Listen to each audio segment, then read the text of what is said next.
I knew the day was about to explode the moment I heard her shriek into the phone. 911. There's a gang of dangerous criminals in my neighbor's backyard. By gang, she meant me and three of my closest friends standing in my own yard, drinking beer, debating whether Die Hard counts as a Christmas movie. What Patricia Brennan, self-appointed queen of Pinewood Estates HOA, didn't know. The four aggressive criminals she was breathlessly describing to the dispatcher were all off-duty police officers, including me. One minute we were arguing about action movies. The next, Patricia was trespassing through my gate, pointing at us like she'd uncovered a cartel operation, dialing 911 with the confidence of someone who'd never been wrong in her entire life. By the time the patrol car rolled up, lights flashing across my fence, I realized this wasn't going to be a funny misunderstanding. It was the opening shot of a war I never asked for, one that nearly cost me my career, my reputation, and my peace. It really had been the perfect Saturday. One of those rare golden days that feel borrowed from a better life. The kind you spend all week daydreaming about but never actually get.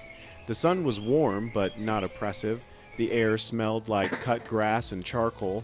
And for the first time in months, all four of us had synced days off. That alone felt like a miracle, getting four cops on the same schedule.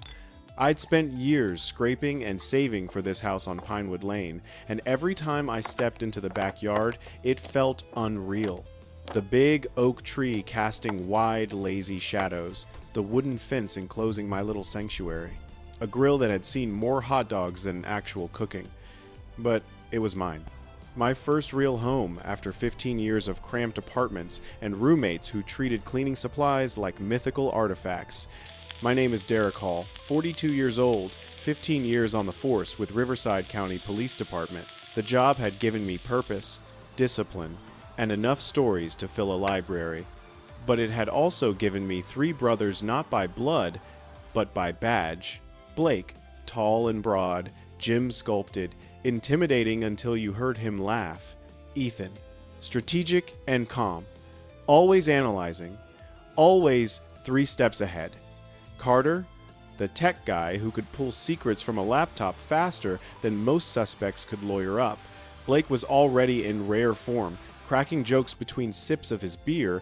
Ethan sat back, peeling the label from his bottle the way he always did when he was relaxed. Carter argued about whether the Yankees were washed this season, gesturing wildly with a half-eaten burger. We'd thrown a pile of food on the grill, talked trash about each other's terrible aim during last month's qualifications, and joked like we hadn't done in far too long. It was one of those rare moments when I wasn't Officer Hall. I was just Derek, a guy with a cold beer and good friends. But even during perfect days, there's a moment when the air shifts. A prickle down the back of your neck, a whisper in the part of your brain trained by years on the job. That instinct quietly tapped me on the shoulder. At first I brushed it off. A bird maybe. A neighbor walking by. Nothing unusual.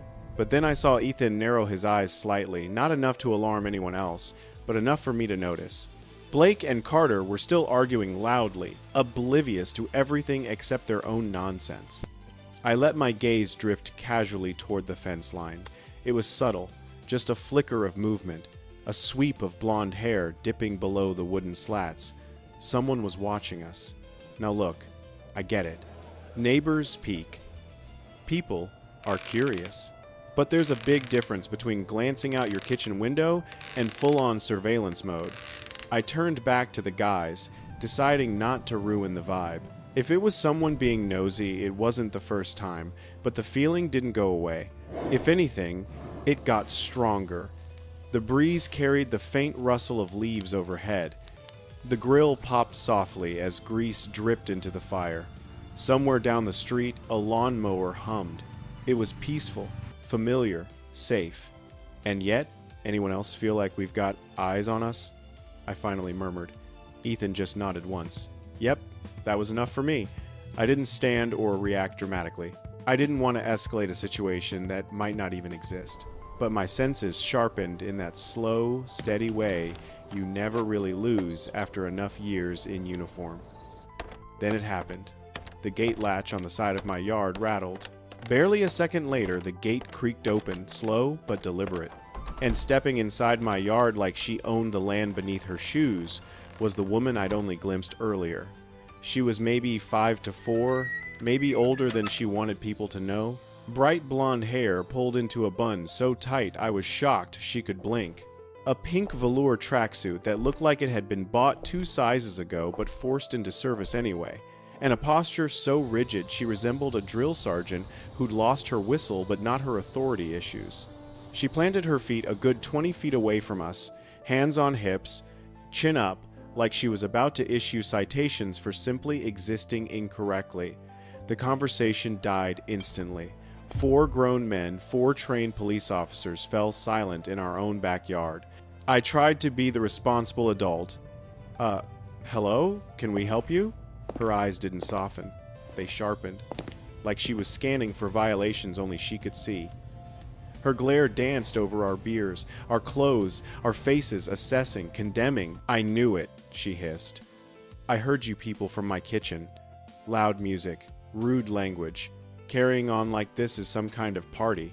Carter blinked. We don't even have music on. Ethan stepped in with that smooth negotiator voice of his. Ma'am, we're just talking. It's a quiet afternoon. Nothing illegal happening here.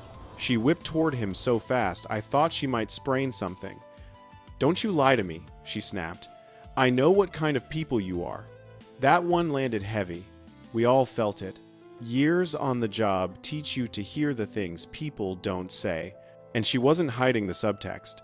Her tone dripped with prejudice, a familiar, ugly kind. Blake stood so quickly, his chair scraped the patio.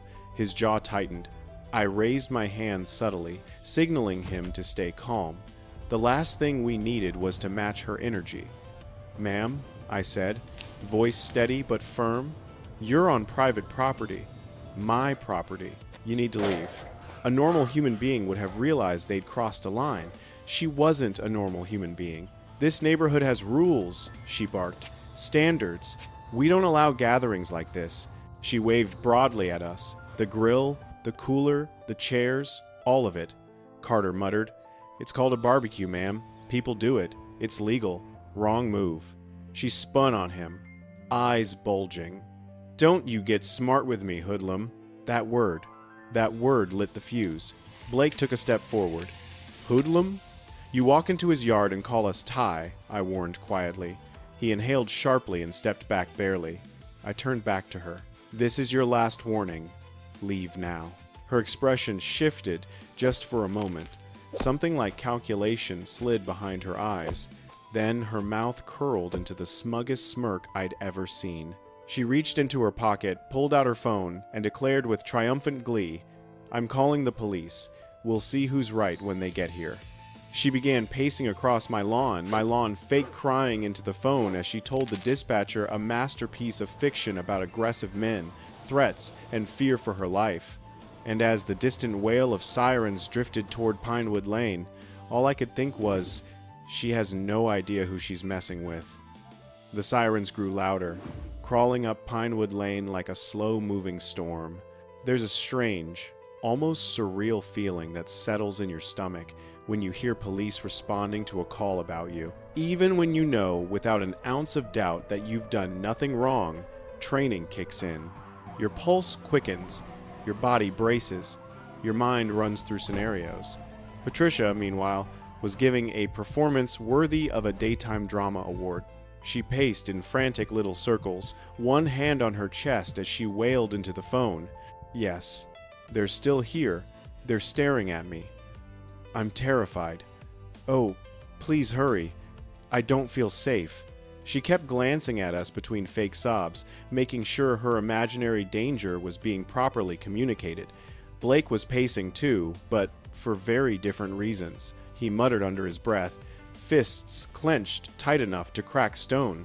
Carter looked like a man trying to comprehend a glitch in the universe. Ethan was the only one sitting perfectly still, elbows on knees, hands clasped the way he did when planning 10 moves ahead. All right, Ethan said quietly. When they get here, only Derek talks. That's the rule. Blake agreed reluctantly, as long as they're smart enough to actually listen. The sirens cut off. Car doors slammed. Patricia straightened, wiping imaginary tears from her cheeks, transforming from frantic victim to righteous crusader. She hurried to the gate just as two police officers entered the backyard. One was younger, a recruit, maybe mid-20s, his hand hovering near his holster, the way new officers do when they're trying to project seriousness. The other was older, seasoned, beard flecked with gray. Sergeant Daniel Miller. I recognized him immediately. Not close friends, but close enough.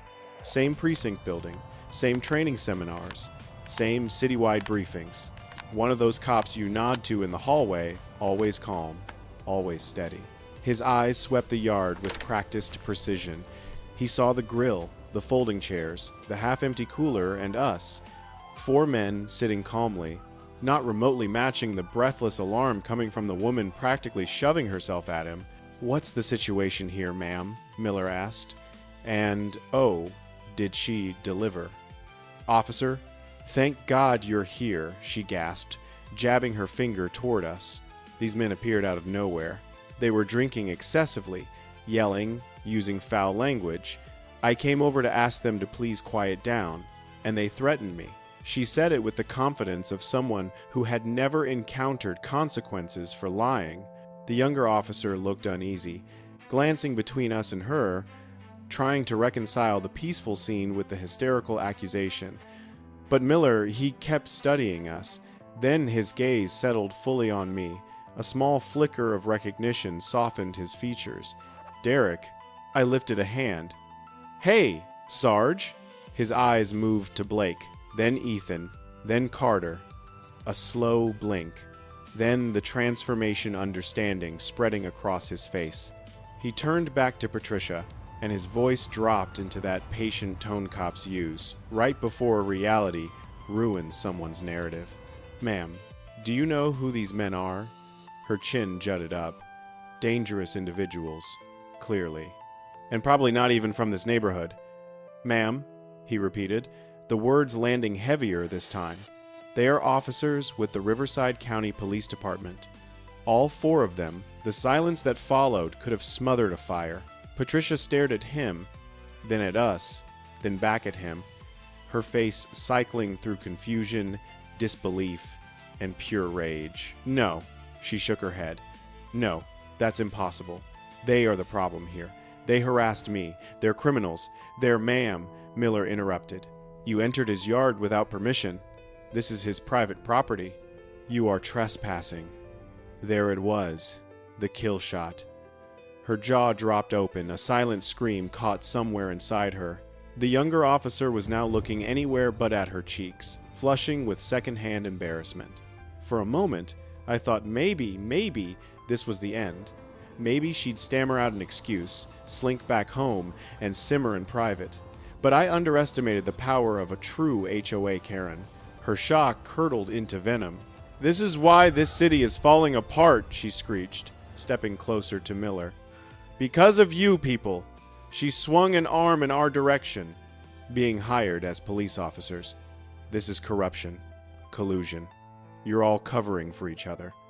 Miller's patience evaporated. His tone sharpened.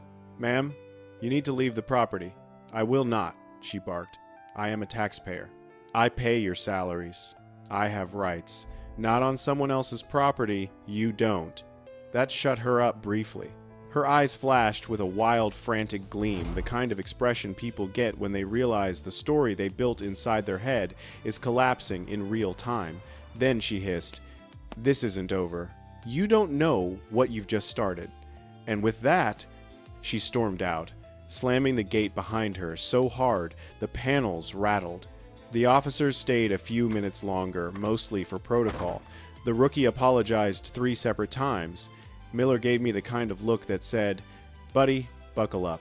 They filed a report of a false 911 call and trespassing, but Miller warned me softly that people like Patricia rarely retreat after being embarrassed. We cleaned up the backyard in somber silence.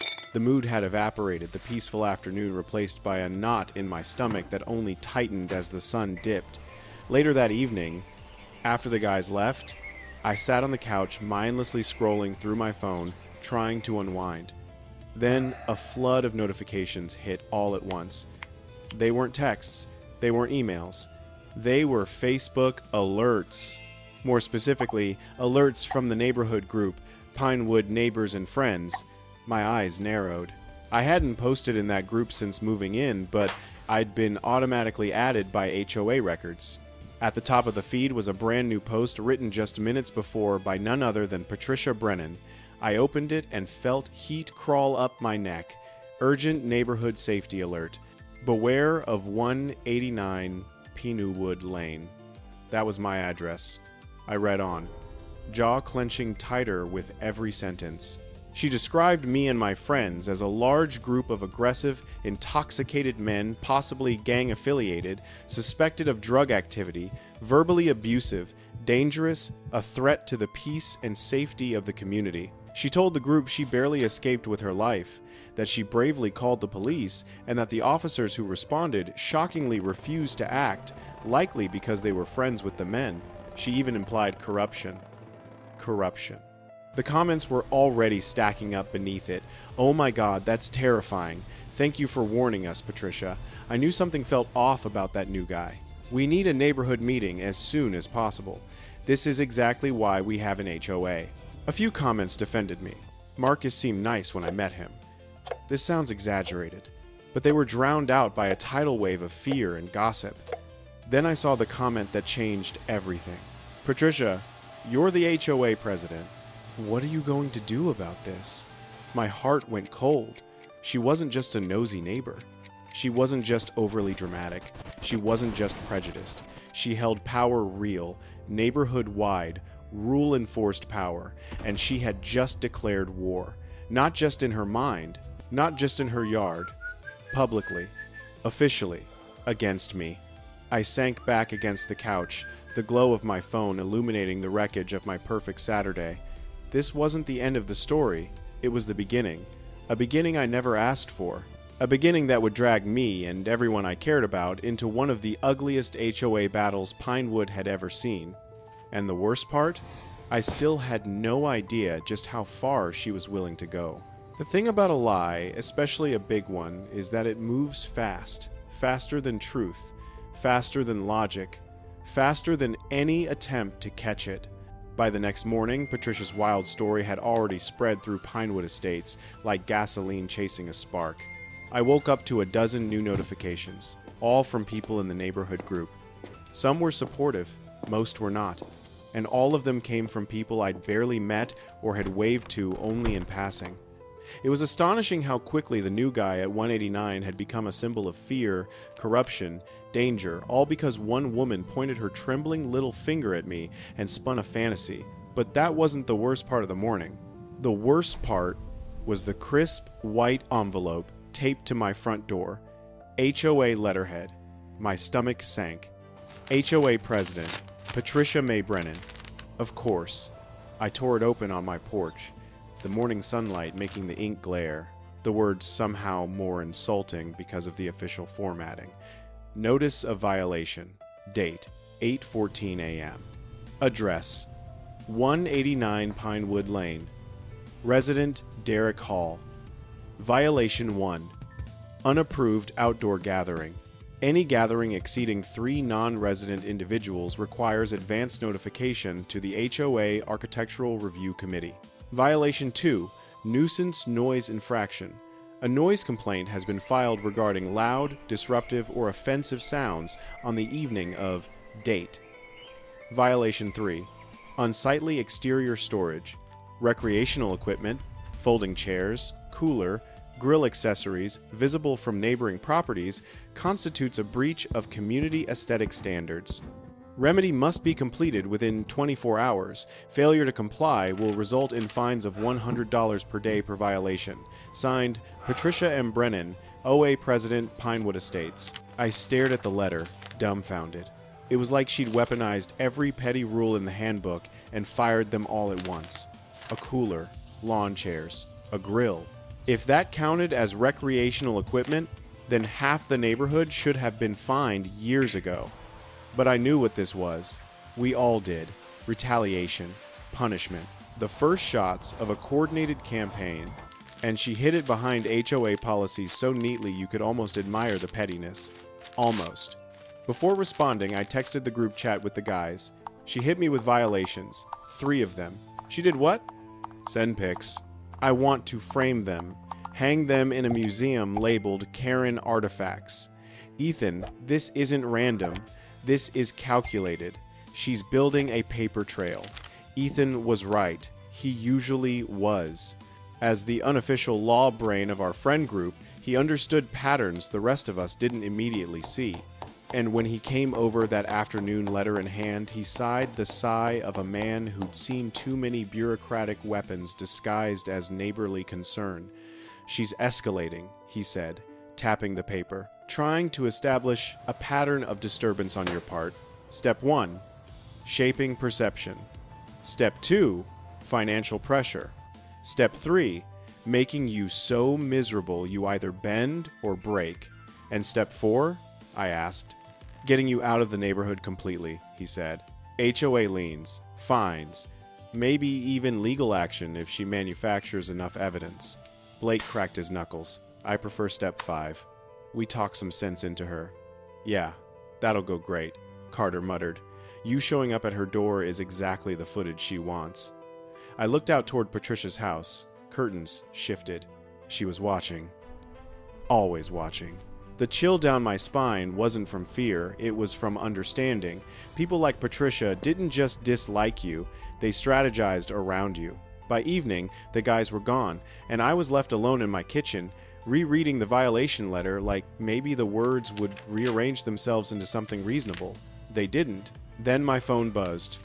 Group chat again. But instead of jokes or sarcasm, Carter sent a link. Is this your neighbor, Derek? What am I looking at? Public records, property info, HOA filings, social media. You're going cyber detective mode, huh? Oh, I'm just getting started. A minute later, he sent another message. Guys, you'll want to sit down for this. When the 3 of them arrived again that night, Carter already had his laptop open on my dining table, the screen lit with tabs and documents. He rotated the screen toward me. A name glowed at the top. Brendan Brennan.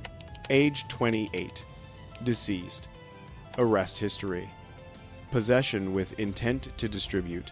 Trafficking a controlled substance. Opioids. Felony narcotics conspiracy. Lead arresting officer. Hall Derek J. My stomach bottomed out. I remembered him. I remembered the case. 5 years ago, we caught Brendan distributing high-grade oxy and fentanyl across multiple neighborhoods. It wasn't a minor infraction, kids overdosed because of product linked to his supply chain. It had been one of my hardest cases emotionally. But I never forgot the mother, the screaming, the tears. The accusations that the police had framed her good boy. The courtroom outbursts, the glares like I'd personally ripped her world apart. I never connected the face, but now I did. Patricia Brennan wasn't just a difficult neighbor. She wasn't just an HOA tyrant.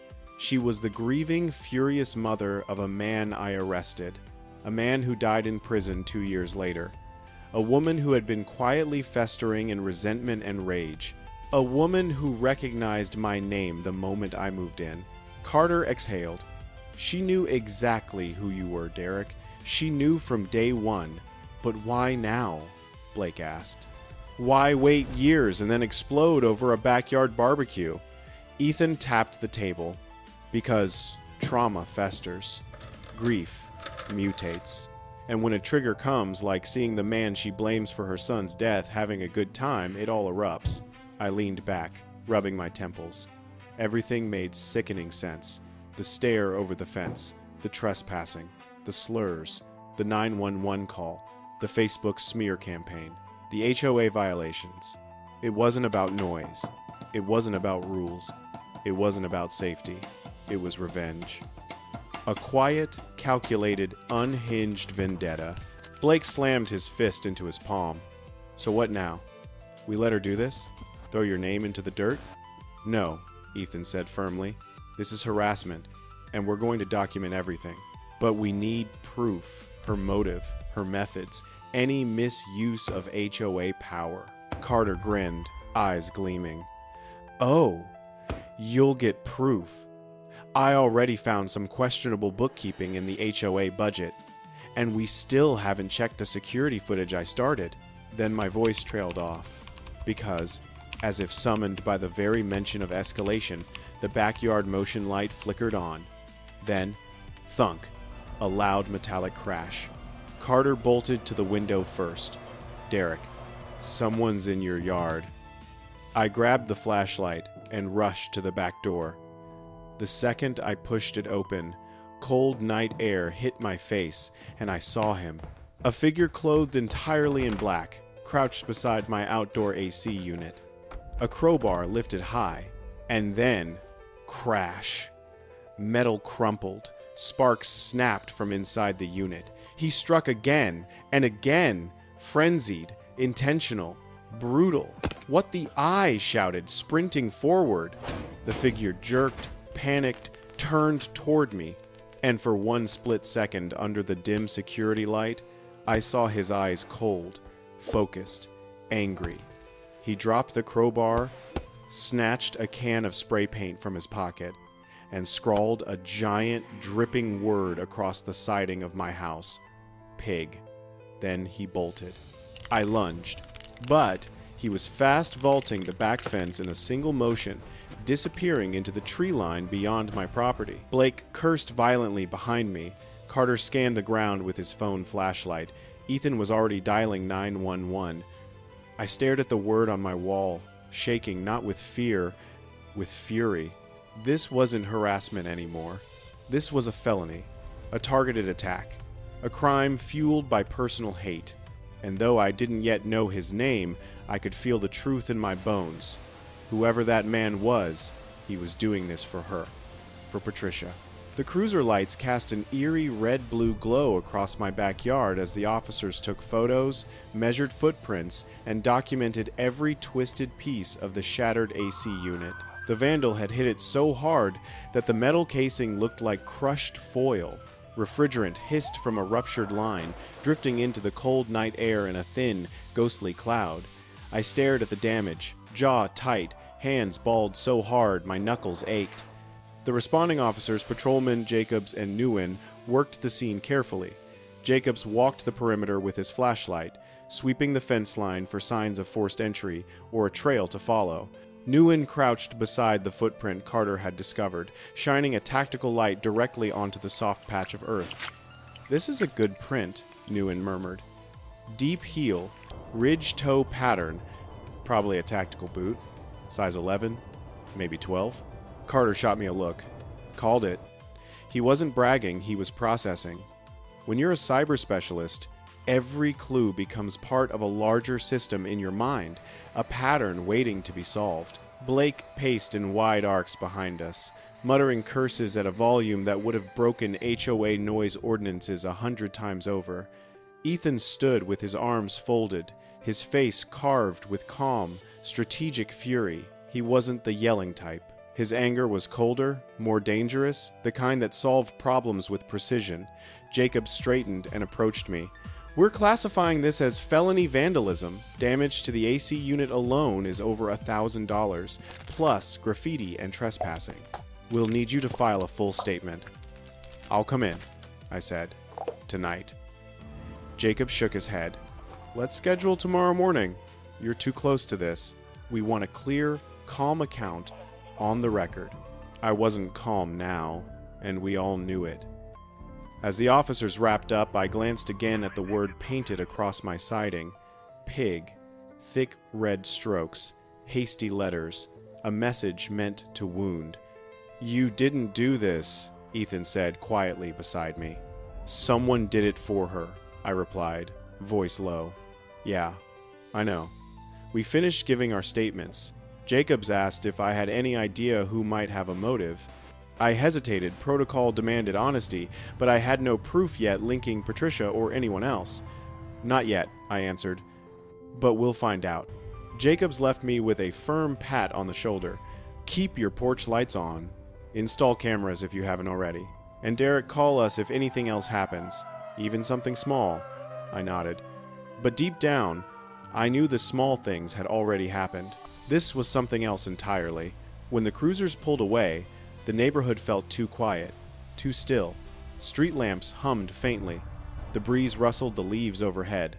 And somewhere across the fence line, Patricia's curtains twitched ever so slightly. She was watching again. And I finally let myself feel the weight of it. This wasn't a misunderstanding. It wasn't a neighborhood dispute. It wasn't an overzealous HOA president. It was a woman with a grudge. And now, an accomplice. Blake stalked back into the yard. "We should go over there," he said. "Right now. Knock on her door and end this." Ethan shot him a look. "With what evidence?" "You want to hand her more accusations to throw at Derek?" Blake's jaw flexed. He hated being logical sometimes. Carter was already crouched beside the footprint again. "We need to figure out who this guy is. Tactical boots, bigger build, athletic. He vaulted that fence like nothing. I crouched next to him. Anything distinctive?" "Yeah," he said, angling his phone. "Look here. Tiny wedge missing on the outer heel. That's not factory, it's wear and tear. And this ridge pattern here? That's a Delta 4 Series 3 boot." "You're sure?" Ethan asked. Carter didn't even look up. "I'm certain." I exhaled slowly. "So we're looking for someone local. Probably ex-military or private security. Maybe both," Carter replied. "And because Patricia's all about image, she's not the type to hang out with random street punks. She'd find someone she thinks is strong, professional." Blake snorted. "Professional?" "He tagged your house with spray paint." "Professionally angry," Carter muttered. "Don't joke about this," Blake snapped. Carter shut up instantly. We all fell silent for a few seconds, listening to the hum of the damaged AC unit sputtering its last breath. Finally, Ethan spoke. "She's escalating too fast. That means she's triggered. Something about last night set her off." "The 911 call humiliated her," I said.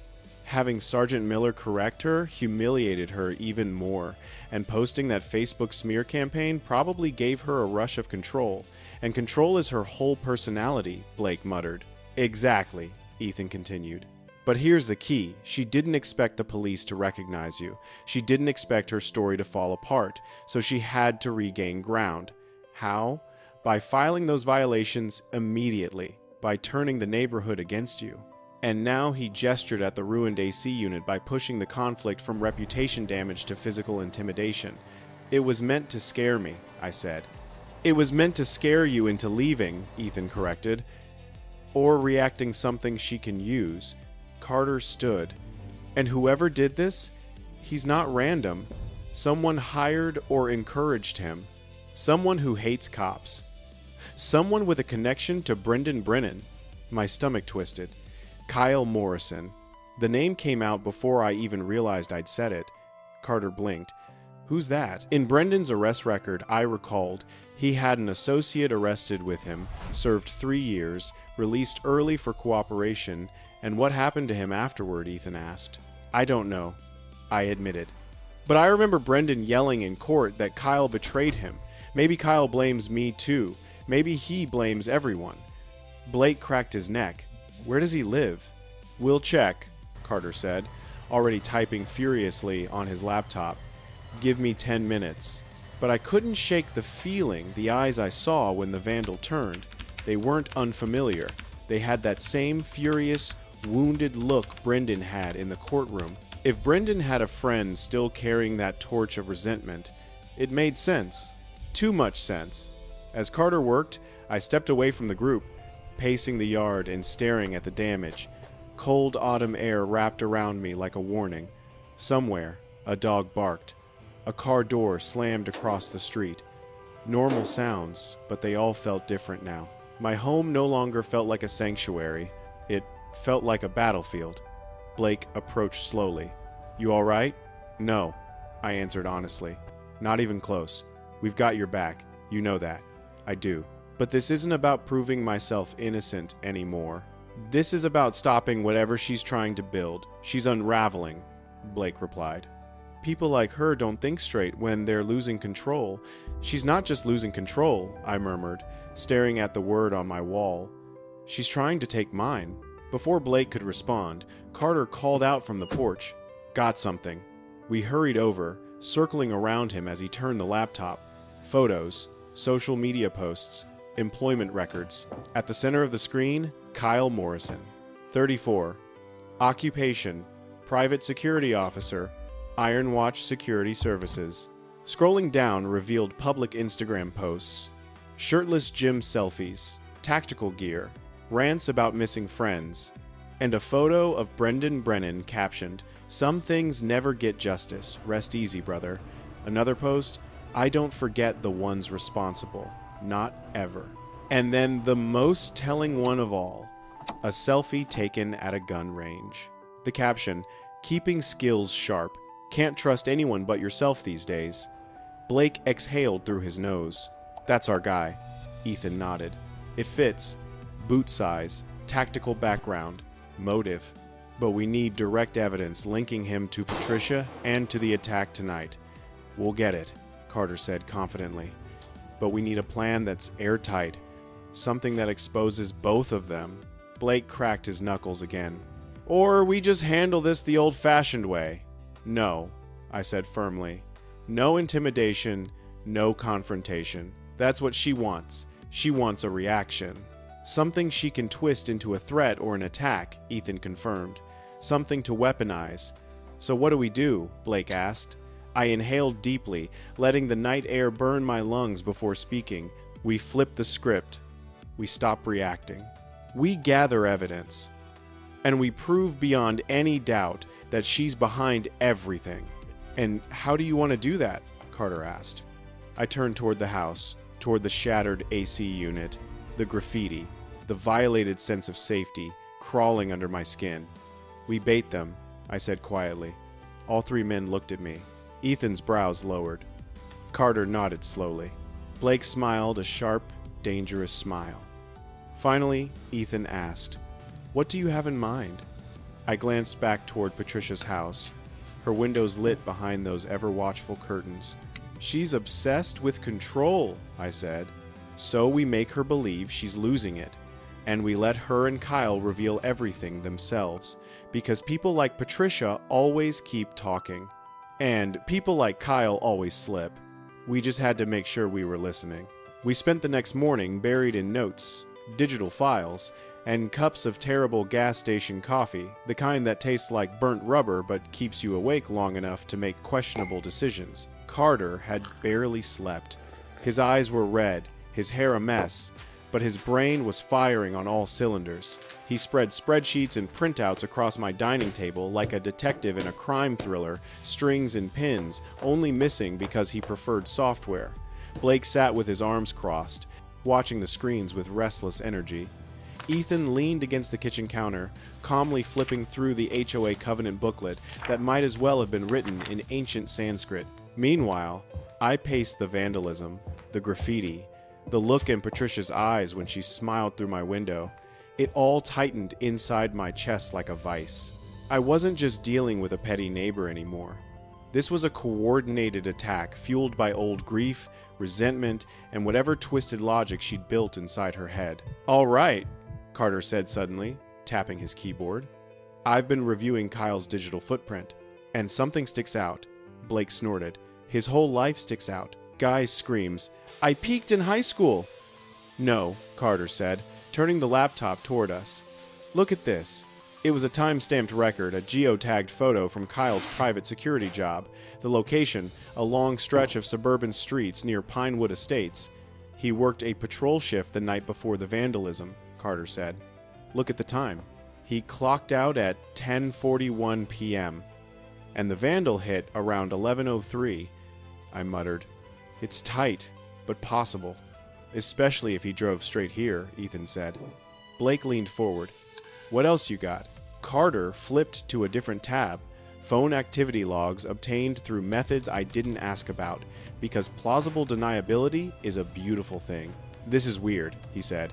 "Between 8 p.m. and midnight, Kyle made one call." "To who?" I asked. Carter clicked. A single name appeared. Patricia Brennan. Blake let out a low whistle. "Well, there's your smoking gun." "Not enough," Ethan said immediately. "A phone call could mean anything. She could claim it was about neighborhood safety, or asking about security options, or some mundane crap. He was right. We needed something undeniable, something even Patricia couldn't lie around, which brought us back to the plan, to bait them. Carter said, "We need to make Patricia think she's losing control of the narrative, that the police are taking your side, that you're gathering evidence, and that her slander's falling apart. And then she panics," I finished, "and makes mistakes," Ethan said. "And calls Kyle," Blake added with a grin, "to whine, or scream, or confess," Carter agreed. "If she reaches out to him again, we catch it." I took a long breath. "So, how do we get her to reach out?" Blake grinned. "We poke the dragon." That afternoon, I showered, put on clean clothes, and walked out onto my porch with a folder in my hand. It wasn't real, just blank printer paper, but it looked official enough, and more importantly, Patricia was watching. She always was. Her curtain shifted. She froze behind the glass like a startled owl. I met her gaze.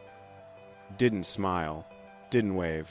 Just walked to my car, slid the folder onto the passenger seat, and drove away. I didn't need to go far. I just circled the neighborhood, let people see me driving, then parked at the police station for 20 minutes. When I came back, Patricia's curtains fluttered again. Good. Poking the dragon had begun. Inside, Carter monitored everything remotely. She logged into Facebook twice since you left, made 2 draft posts, but didn't publish. Her heart rate is spiking. Her heart rate? Blake frowned. Carter stuck out his chin proudly. She uses a cheap off-brand smartwatch. The app syncs to her tablet. And her tablet... Yeah, we know, Blake grumbled. You hacked it. Don't say it. Don't imply it. Don't acknowledge it, I warned. Right, Carter said. I analyzed it. We all snorted. After sunset, we launched Phase 2. I walked straight to Patricia's house, not onto her property, not past her walkway, just the sidewalk, well within the law, and well within her view. She stood at her door before I even knocked, filming me on her phone. What do you want? She snapped. Just to let you know, I said in my calmest voice. The investigation into last night is progressing faster than you probably expected. Her nostrils flared. I have no idea what you're talking about. Of course, I said with a polite nod, but I thought you should hear this directly. The officers have a strong lead, and they're following it hard. Her eyes twitched. What? What lead? We'll talk more at the HOA meeting, I said. It might be the last chance for you to tell the truth before other people tell it for you. Her jaw dropped. She stuttered. I have nothing to hide. Then you'll be fine, I replied. Have a wonderful night. As I walked away, I could feel her panic rising like heat from asphalt. The moment I stepped through my front door, Carter shouted from the living room, She's moving! Tablets active. We gathered around the laptop. At first, only the faint sounds of her house clinking dishes, muttering, pacing, then typing. Fast, frantic typing. Then a familiar sound, the call screen connecting. A man answered, rough, irritated. Why are you calling me? Donnie Kyle, I corrected mentally. Patricia's voice came through sharp and breathless. We have a problem. We've had a problem, Kyle growled. Your little cop neighbor. He knows, she hissed. He came to my door. He looked at me like he had proof. You told me he couldn't prove anything. He's bluffing. Or maybe he has something? He went to the police station today. He's trying to pin the whole thing on me and you. There was a long silence. Then Kyle's voice, what did you tell him? Nothing. But he might have evidence. You need to be careful. You need to, Kyle exploded. Careful? Careful? You said this would be easy. Some stupid HOA drama. You said no one would look twice.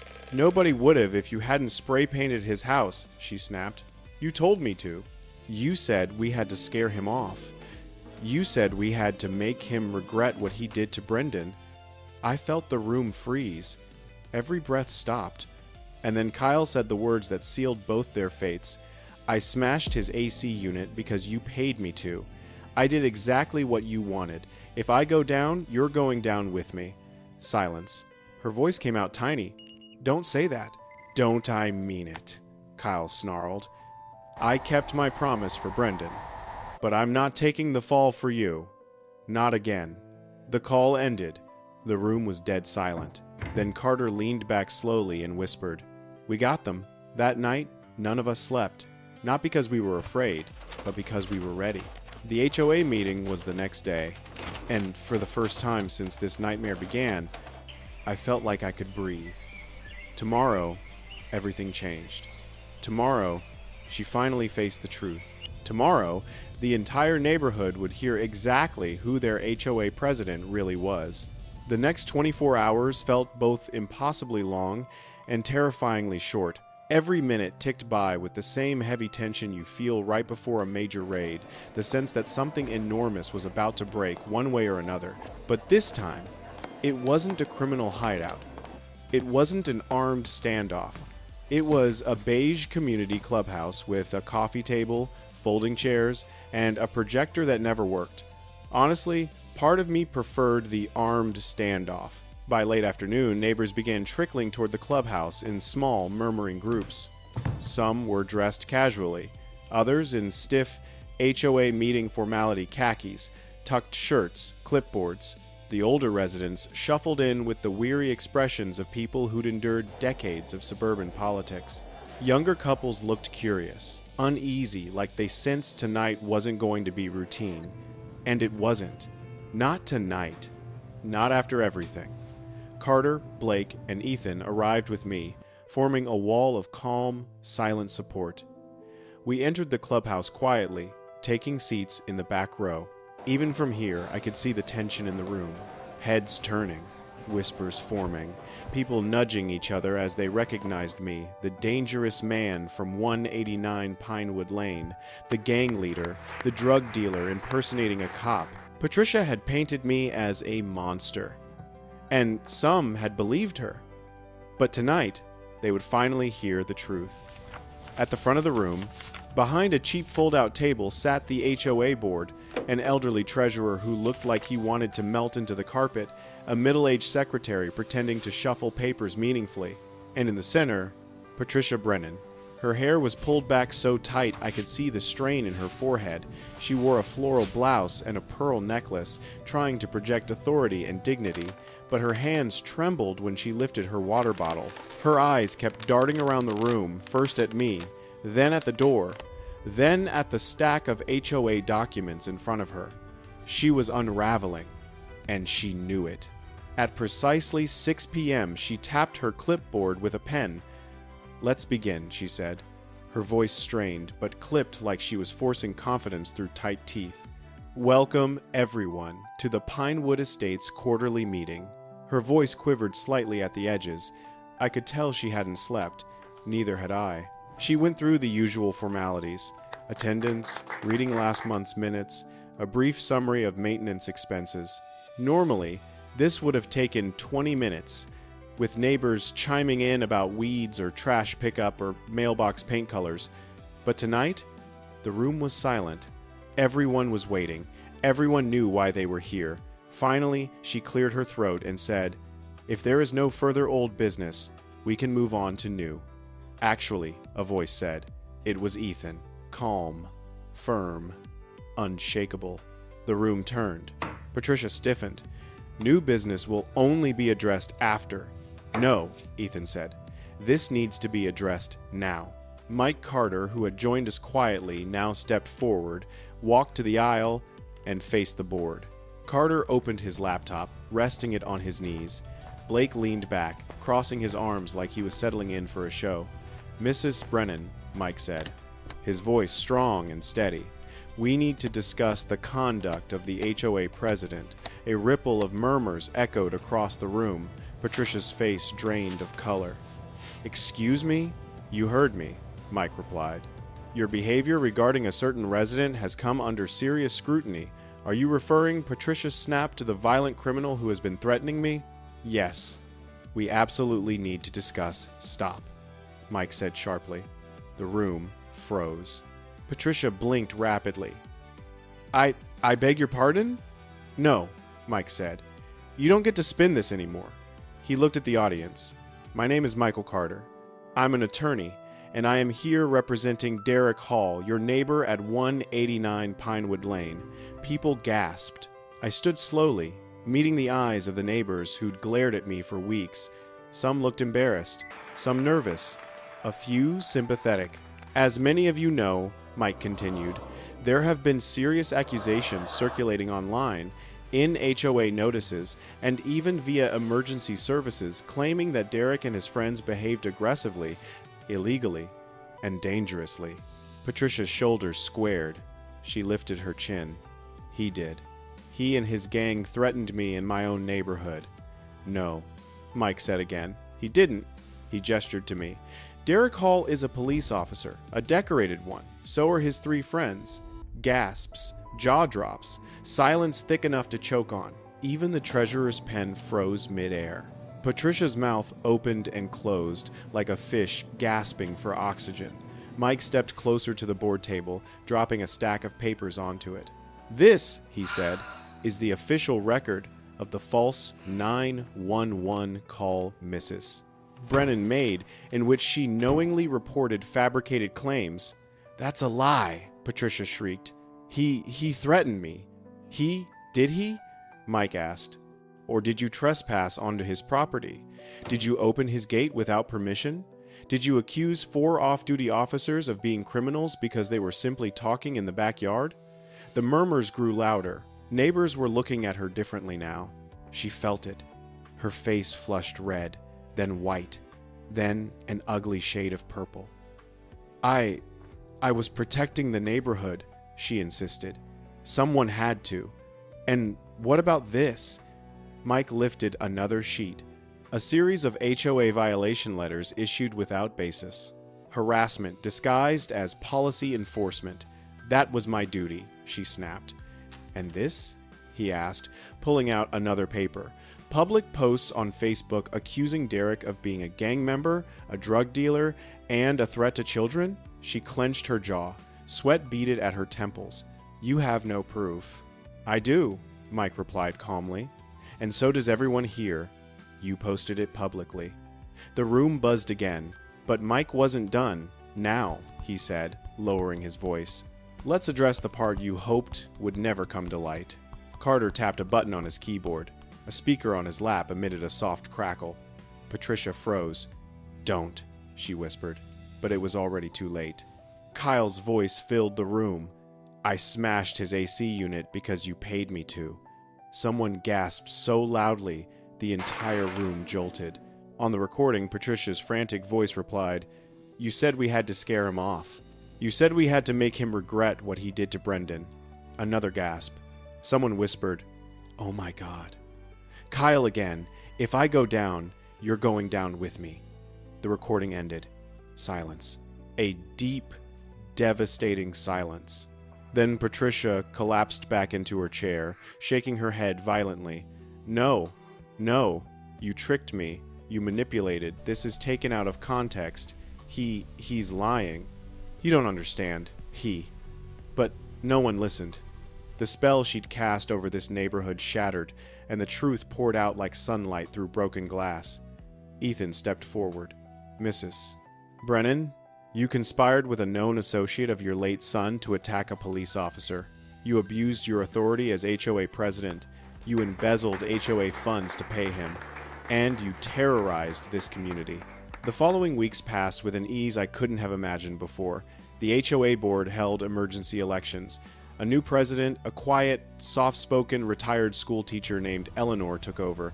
She personally came to my house with homemade cookies and a written apology signed by every board member. The smear posts vanished from the neighborhood page, replaced by messages of support, community cleanup announcements, and more than one neighbor asking whether the police department was hiring because we could use more good officers around here. Kids played street hockey again. Dogs barked at squirrels. People waved when I drove by. It felt like waking up from a nightmare and rediscovering the world was safe. Not perfect, but safe. My career recovered too. The internal affairs complaint was dismissed with prejudice meaning permanently, unequivocally, and with a clear record showing her accusations were fabricated. My captain shook my hand and told me the department stood behind me.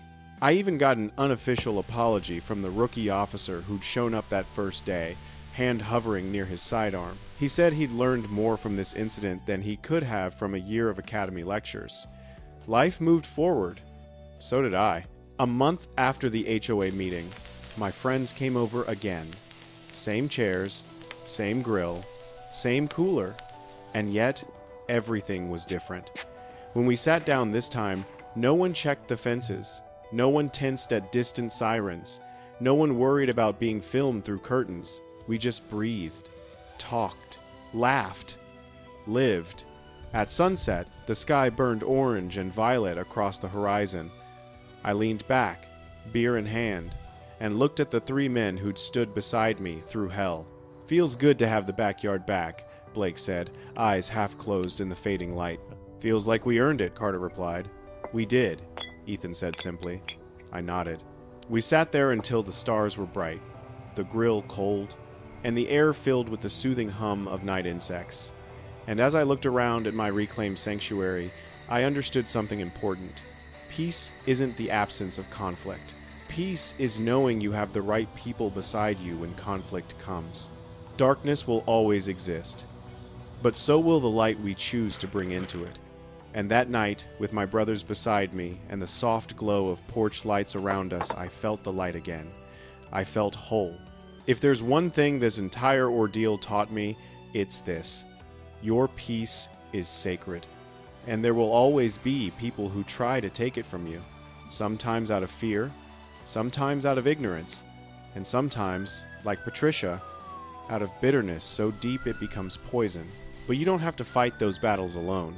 Stand with people who ground you, who protect you, who tell you the truth, even when it's hard. Because the right friends aren't just company, they're armor. And remember, power built on lies always collapses. Truth might take longer, might require patience and resilience, but it always wins in the end.